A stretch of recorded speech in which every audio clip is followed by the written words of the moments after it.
Look at this freaking alluvial. It is just way too amazing. Look at this thing. And you guys haven't even seen the animated version yet. This thing is just so damn perfect. And there's so much detail in here. No other game in the gaming industry is going to this level of detail. I'm talking Web 2 gaming here. No one is doing this right now, okay? We're going to look at a couple of the leaks in the recent Illuvium showcase because they're mind-blowing and mind-numbing. And you guys are going to love what I have to show you today. It's going to be relatively quick. If you guys missed the showcase or you want to see some of the highlights, this is my mini highlight reel I put together. But you can see the detail on this alluvial, okay? This is Heady, I believe.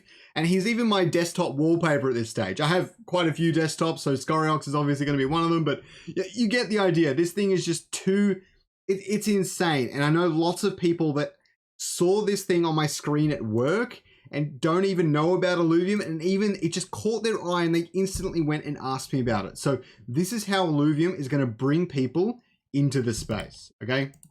The next thing we'll look at is one of these animated NFTs. I didn't actually quite realize that they were going to be animated in the card. It makes total sense now that I think about it, but I didn't really think about it that hard. But this cooker and the hair follicles and everything, how they're moving as it does its thing, it's seriously mind-blowing, and I don't know how we got to this point. Even when I started looking into Illuvium and dealing with Illuvium, even I didn't expect this level. And I still knew what Grant was capable of, but it's still mind-blowing to me. So we'll get to the next one. Here's the links. Now, these are just phenomenal. I like it how they made a lot of really funny jokes about how the Lynxes were supposed to make their life easier because they're all variations of the same sort of thing. But in the end, they just made their life way more difficult because they have so much fur and so much detail to each individual one. I don't know how much of that is like super crazy truthful, but it's really interesting to see that they've put so much time and effort into every last detail of every last character.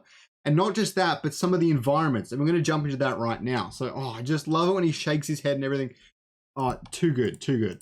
So now we're going to look at the Brightland Steps, I believe.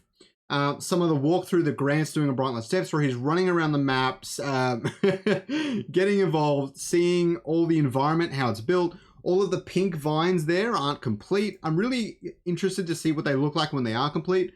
I still want them to have texture and everything, but I think they look really cool as pink. I think this gives this entire environment this kind of candy floss kind of feel, or candy, whatever you want to call it. I think it's really neat. So it'd be kind of a shame to see them turn a brown, but I'm hoping they'll be relatively colorful or unique or glowing or something. That'd be really, really sick. You can see him keep running around here and the grass and everything shaking in the wind. Oh my God. You think, like, I tried to go back to World of Warcraft once and it's so mind-numbingly outdated that it's just hard for me to play personally. I know a lot of people really love that style. I've seen lots of people playing RuneScape lately too. It's got this nostalgia and it's got this vibe, right? But Illuvium's carving its own way in this space. And when everything is AI generated, Illuvium is still going to stand out. And that is a big deal for me when looking at any project or any game for the long term.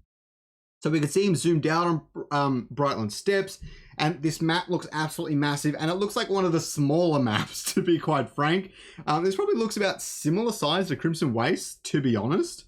It feels bigger because it's more open, but I feel like it's probably a similar dimension. So the next thing we'll look at here is Shard Bluff Labyrinth. Now, I'm actually really, really excited for this map. I actually think Brightland Steps looks really cool, and I like how bright and colorful and everything it is. So that's probably going to be my favorite map in general.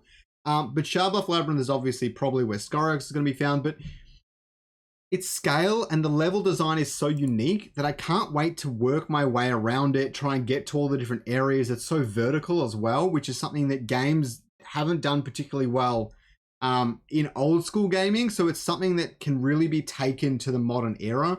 And lots of games have done a pretty good job, but nothing's quite hit this level of scale in this game. It's mind-blowing, and you can see how long it takes him to fall. I think one of them made a comment about taking him 20 seconds to fall down a certain section in Tiger Boreal as well, so that was really sick. I'm excited to see this start to get set-dressed as well. Obviously, my priority is that the game gets out, and this is not one of the regions that's coming out, but I'm excited to see when this starts to really develop and start to get taken a bit further. It's going to be something to behold. So If you guys like this video, if you like seeing all the leaks, don't forget to check out my next video, which is tailored for you right there. And please don't forget to subscribe and like down below. I really appreciate it. Hit the notification bell if you want more of these videos and if you want to see more on Illuvium Overworld.